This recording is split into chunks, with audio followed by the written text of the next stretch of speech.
வணக்கம். நியூஸ் ஃபர்ஸ்டின் உலக முக்கிய செய்திகள். முதலில் தலைப்புச் செய்திகள். அமெரிக்காவில் திடீர் துப்பாக்கிச்சூடு, 3 போலீசார் உயிரிழப்பு.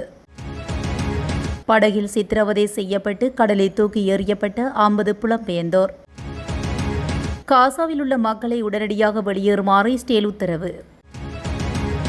இஸ்ரேலின் தாக்குதலில் லெபனானில் 2 உயிரிழப்பு.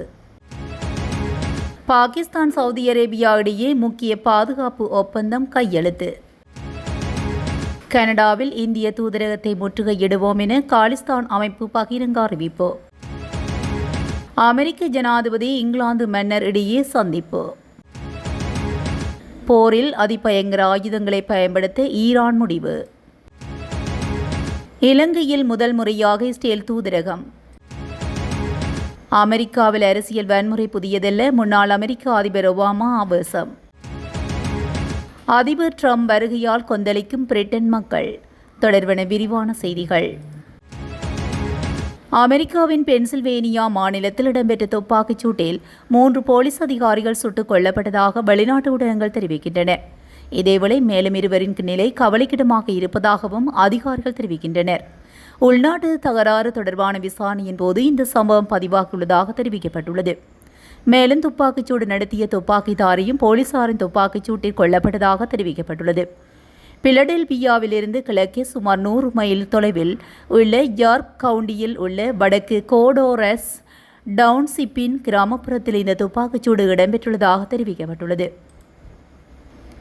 புலம்பெயர்வோர் படகு ஒன்றில் பயணித்தவர்களில் 50 பேரை சித்திரவதை செய்து ஆழ்கடத்தற்காரர்கள் கடலில் தூக்கி எறிந்துள்ள சம்பவம் ஒன்று இடம்பெற்றுள்ளது.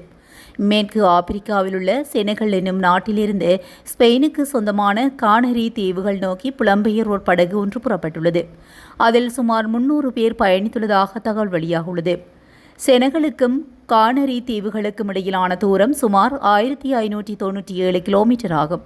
இந்த பயணத்தின் போது அவ்வப்போது படகின் என்ஜின் செயலிழந்துள்ளது. உணவு மற்றும் குடிநீர் பற்றாக்குறையும் மோசமான வானிலையும் பயணத்தை பாதிக்க அந்த புலம்பெயர்வோரை அழைத்து வந்த ஆழ்கடத்தற்காரர்கள் படகில் இருந்த சிலரை சூனியக்காரர்கள் என குற்றம் சாட்டி அவர்களால் தான் இத்தனை பிரச்சினைகளும் என்று கூறி பலரை சித்திரவதை செய்துள்ளார்கள். இந்நிலையில் சிலரை சுட்டுக் கொண்டுள்ளார்கள், சிலரை கடலை வீசியுள்ளார்கள். கடலில் தவறி விழுந்த சிலரை காப்பாற்ற மறுத்துள்ளார்கள். அவ்வகையில் சுமார் 50 பேர் உயிரிழந்ததாக படகில் வந்தவர்கள் தெரிவித்துள்ளார்கள். ஆப்பிரிக்கா கரையில் அந்த படகை மீட்ட ஸ்பெயின் அதிகாரிகள் அவர்களை கானரி தீவுக்கு கொண்டு சென்றுள்ளார்கள்.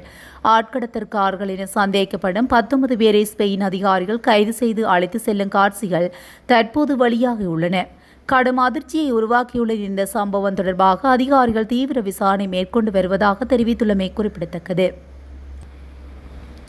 காசாவில் உள்ள மக்களை உடனடியாக வெளியேறுமாறு இஸ்ரேல் உத்தரவிட்டுள்ளது. நேற்று முதல் காசா முழுவதும் தீவிர வான்வழி மற்றும் தரைவழி தாக்குதலை இஸ்ரேல் மேற்கொண்டு வருகிறது.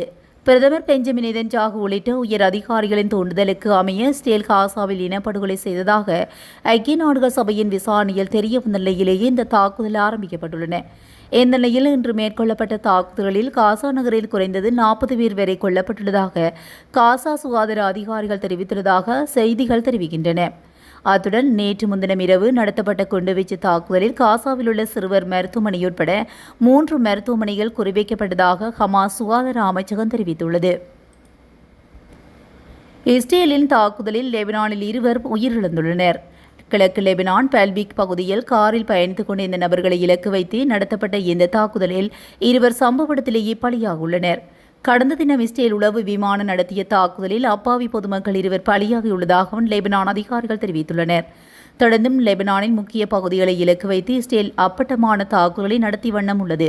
அவ்விதமான தாக்குதல்களூடாக இஸ்ரேலுக்கு எதிராக எவர் செயல்பட்டாலும் அவர்களை அழிப்போம் என இஸ்ரேலியர்கள் சபதம் பூண்டுள்ளனர் என்பதை மேற்கோள் காட்டி இந்த தாக்குதல்கள் எடுத்து காட்டுகின்றன. இஸ்ரேல் படைகள் நடத்தி வரும் இவ்விதமான தாக்குதல்கள் உலக சமாதானத்துக்கு மிக பெரும் அச்சுறுத்தலான ஒன்றாக மாறி வருகின்றது என்பதும் குறிப்பிடத்தக்கது. பாகிஸ்தான் சவுதி அரேபியா இடையே முக்கிய பாதுகாப்பு ஒப்பந்தம் கையெழுத்தாகியுள்ளது. இந்த ஒப்பந்தத்தின் கீழ் ஒரு நாட்டின் மீதான எந்தவொரு தாக்குதலும் 2 நாடுகளுக்கு எதிரான தாக்குதலாக கருதப்படும் என அறிவிக்கப்பட்டுள்ளது. பாகிஸ்தான் சவுதி அரேபியா ஆகிய 2 நாடுகளும் நேட்டோ அமைப்பு போன்ற பாதுகாப்பு ஒப்பந்தத்தை ஏற்படுத்தியுள்ளதனால் இந்த ஒப்பந்தம் சர்வதேச அளவில் கவனம் பெற்றுள்ளது. கத்தாரில் உள்ள ஹமாஸ் அலுவலகங்கள் மீது இஸ்ரேல் விமானங்கள் தாக்குதல் நடத்தியதன் விளைவாக இந்த புதிய பாதுகாப்பு ஒப்பந்தத்தில் சவுதி அரேபியா கையெழுத்திட்டுள்ளது. அண்மையில் இந்தியா பாகிஸ்தான் இடையே போர் மூலம் அபாயம் ஏற்பட்ட நிலையில் இரு நாடுகளும் இடையே ராணுவ மோதல் ஏற்பட்டது பெரும் பரபரப்பை ஏற்படுத்தியுள்ளது. இனிமேல் பாகிஸ்தான் மீது இந்தியா தாக்குதல் நடத்தினால் பதிலுக்கு இந்தியா மீது சவுதி அரேபியா தாக்குதல் நடத்தும் அபாயம் ஏற்பட்டுள்ளது என தெரிவிக்கப்பட்டுள்ளது.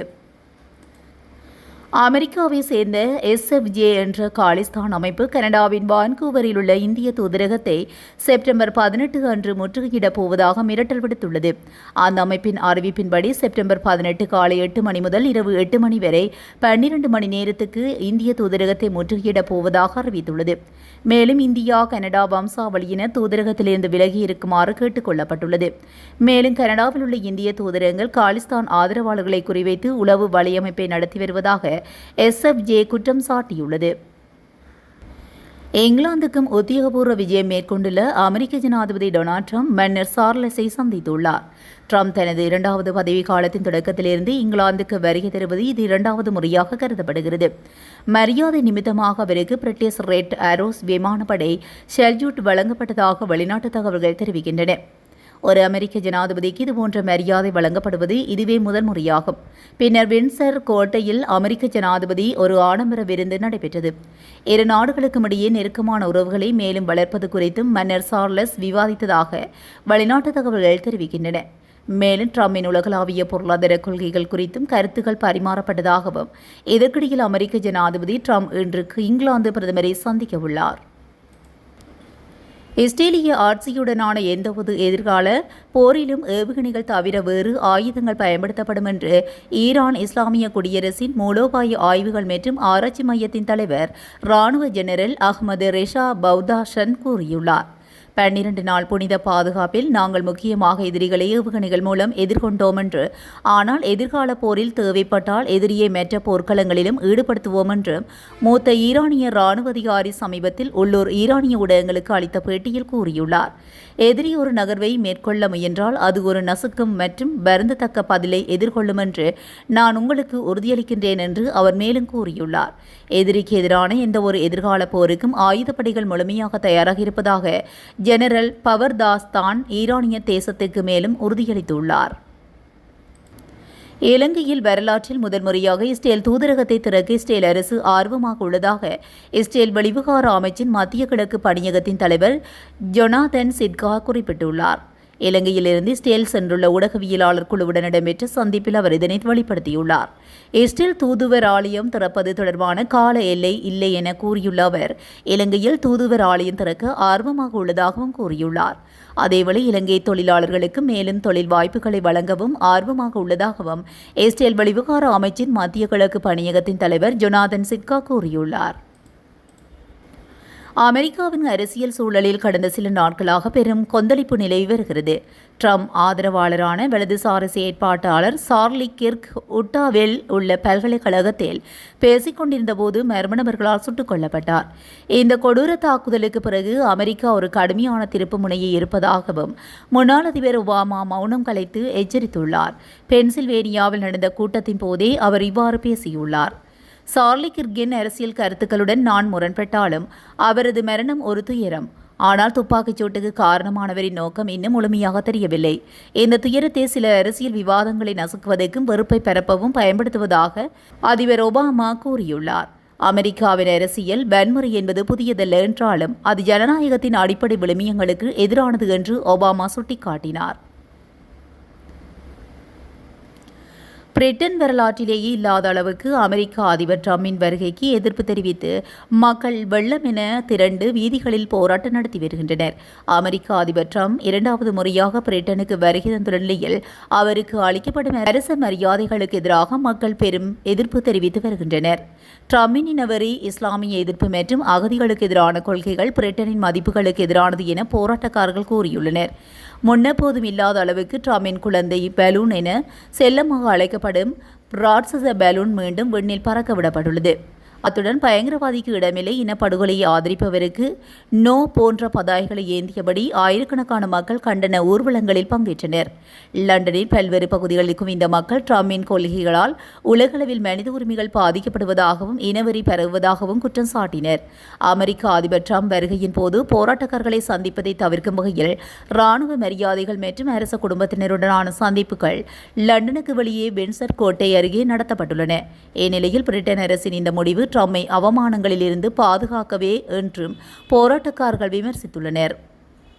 இதுபோன்ற செய்திகளை உடனுக்குடன் தெரிந்து கொள்ள நியூஸ் ஃபர்ஸ்டுடன் இணைந்திருங்கள். நன்றி, வணக்கம்.